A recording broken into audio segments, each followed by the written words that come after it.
todos os fiéis da Arquidiocese de Vitória da Conquista, a todos os homens e mulheres de boa vontade.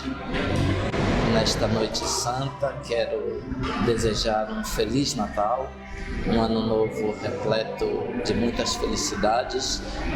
Uma luz brilhou em Belém naquela noite e ainda hoje ilumina as situações mais difíceis desta vida. Temos uma luz que expulsa as trevas e clareia o mundo.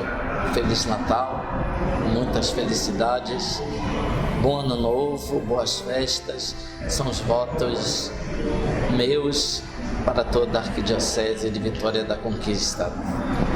Feliz Natal, muitas felicidades, bom ano novo, Deus vos abençoe.